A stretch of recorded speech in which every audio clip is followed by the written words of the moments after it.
आज मुझे ये बात बोलने से कोई नहीं रोक सकता कि फैन सर्विस किसे कहते हैं वो मार्वल वालों से सीख लेनी चाहिए। जब एवेंजर्स एंड गेम के बाद कुछ भी काम नहीं कर रहा था तब उनका पहला स्टेप था डेडपूल 3 में Wolverine. Then Captain America Brave New World का हाइप बढ़ाने के लिए वहां पे इंट्रोड्यूस कर दिया Harrison Ford AKA Red Hulk. उसके बाद नेक्स्ट लेवल का झटका कॉमिक कॉन अखा आरडीजे एज डॉक्टर डूम। फिर कुछ ही दिन पहले की बात है, मार्वल का अपना करीबी रिश्तेदार सोनी वालों ने वेनम द लास्ट डांस के लास्ट ट्रेलर में नल यानी गॉड ऑफ सिम्बायट को इंट्रोड्यूस कर दिया, जिसे देखकर लिटरली फैंस पागल ही हो चुके हैं। देन इन सभी फैन सर्विसेज के बाद आज थंडरबोल्ट्स का ट्रेलर रिलीज हुआ और मार्वल वालों ने अगेन एक बड़ा फैन सर्विस करते हुए सबको सरप्राइज करते हुए मार्वल सिनेमैटिक यूनिवर्स का सुपरमैन सेंट्री को इंट्रोड्यूस कर दिया, जिस कैरेक्टर को डिफेंड करने का पोटेंशियल इस थंडरबोल्ट्स के टीम मेंबर्स में से किसी के अंदर नहीं है सिवाय हल्क के अलावा। आई मीन ये लाल मिर्च वाला हल्क नहीं है और ना ही हमारा एमसीयू का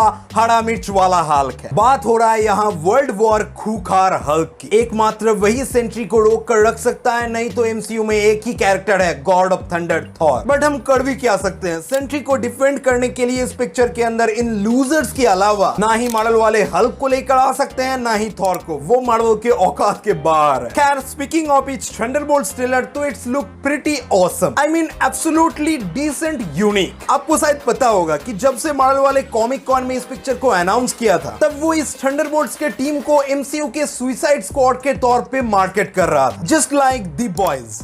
खैर उधर नहीं जाते हैं, आप क्रोनोलॉजी समझ लीजिए। बेसिकली आप पिछले कुछ सालों से एमसीयू की मूवीज को थोड़ा सा ध्यान से फॉलो करते आ रहे हो तो आपने शायद देखा ही होगा कि कैसे मार्वल की एक lady Nick Fury Valentina Thunderbolts के इन इविल सुपर हीरोज को इकट्ठा कर रही थी और एक टीम बनाने की कोशिश कर रही थी। पहले ब्लैक विडो मूवी के पोस्ट क्रेडिट सीन में नताशा की बहन एलिना विलोवा और उसी इवेंट के दौरान उसने उठा लिया है टास्क मास्टर और रेड गार्डियन को। देन अपने falcon and the winter soldier series देखा होगा तो उसके एंड क्रेडिट सीन में वैलेंटीना आती है और यूएस एजेंट यानी जॉन वॉकर और बकी बार्न्स को अपने टीम में शामिल कर लेती है। Then Ant-Man and the Wasp में अपने जो गोस्ट को देखा था वो भी इस टीम का हिस्सा है। और इन सब के बाद मैं आपको और भी इंफॉर्मेशन फैलते हुए बता दूं कि ये movie captain America Brave New world के इवेंट के बाद टेक प्लेस करने वाला है। सो इस टीम में Harrison Ford AKA Red Hulk का इन्वॉल्वमेंट 100% कंफर्म समझ लो। और मैं आपको ये भी बता दूं पिक्चर में सिविल वॉर का मेन मास्टरमाइंड ज़ीमो भी दिखने वाला है। जी हाँ, वही बैरन ज़ीमो 16 दिसंबर 1991। ये डेट क्यों इतना स्पेशल है? आप एक मार्वल फैन हो तो आपको जरूर पता होना चाहिए, कमेंट में बताओ। खैर फिर भी हम मानते हैं कि ये एक टीम है और इनको एक मिशन पे भेजा जाएगा, पर इस पिक्चर में god level superhero Sentry को टपकाने का क्या मतलब बनता है? मार्वल वाले इस पावरफुल कैरेक्टर को लेकर क्या खिचड़ी पकाने की कोशिश कर रहे हैं वो देखना काफी इंटरेस्टिंग होगा। वेनम द लास्ट डांस में नल की तरह ये कोई मजाक बन के ना रह जाए, वही आशा करते हैं हम फैंस। बस इतना ही आशा रखते हैं। प्लीज यार मार्वल वालों, आपने डेडपूल एंड वुल्वरीन और आरडीजे एज डॉक्टर डूम के द्वारा हम फैंस की उम्मीद,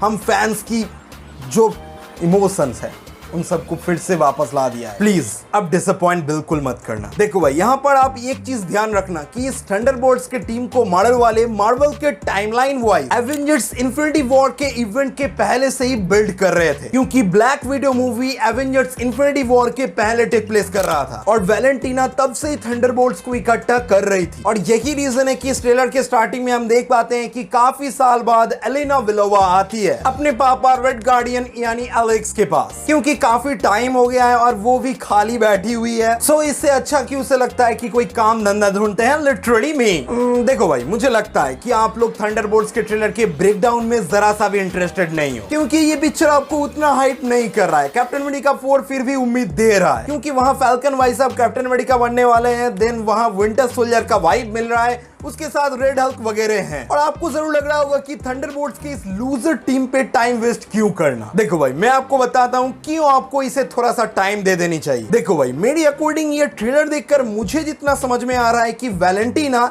इन सब मेंबर्स को अलग अलग मिशंस के द्वारा एक ही मिशन में लीड कर रही है और इन सब का मिशन एक ही है, सेंट्री, जिसको इन्हें कंट्रोल करना है, जो इनके औकात के बाहर है। काइंड ऑफ एक सुसाइड मिशन जैसा कि जेम्स गन हमें डीसी में देते आ रहे थे। यहाँ आपको वही पुराना न्यूयॉर्क पे स्ट्रीट लेवल फाइट्स देखने को मिलेगा। After end game Avengers towers में एंट्री मिलेगा और ये भी पता चलेगा कि उस टावर्स को खरीदा किसने। देन मजाक मस्ती के साथ एक डिसेंट सीरियसनेस जिसको उतना इज्जत देने का तो मन नहीं कर रहा है, मगर एक टाइम पास हो जाए। हालांकि इन सब के बाद भी पिक्चर हमें उतना इंटरेस्टिंग फील नहीं हो रहा है, पर मार्वल वालों के माया जाल के अकॉर्डिंग सेंट्री के फ्यूचर का यही एकमात्र रास्ता है और हम फैंस को इसी रास्ते में चलते हुए इस पिक्चर को झेलना होगा। इस थंडरबोल्ट्स के ओवरऑल टीम में मेरा पर्सनल फेवरेट दो कैरेक्टर एलेना बेलोवा और बकी बार्न्स रहेगा, क्योंकि मुझे इन दोनों का पर्सनैलिटी और काम करने का तरीका काफी ज्यादा कूल फील होता है। और समझ रहे हो, स्कारलेट जॉनसन के बाद एलेना ही हमारा आखिरी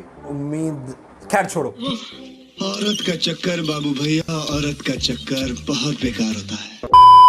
बाकी जब अगले ट्रेलर में Harrison Ford AKA Red Hulk entry मारेगा वो काफी इंटरेस्टिंग होगा और पिक्चर का हाइप काइंड ऑफ इंक्रीज तो होगा ही। बाकी ये ओवरऑल ट्रेलर, जैसा कि मैंने पहले कहा, it's look pretty absolutely good. मुझे इससे ज्यादा और कुछ नहीं कहना है। लाइक करो, सब्सक्राइब करो, मिलते हैं नेक्स्ट वीडियो में। बाय। कोई हमारा पत्ता काटना चाहता है।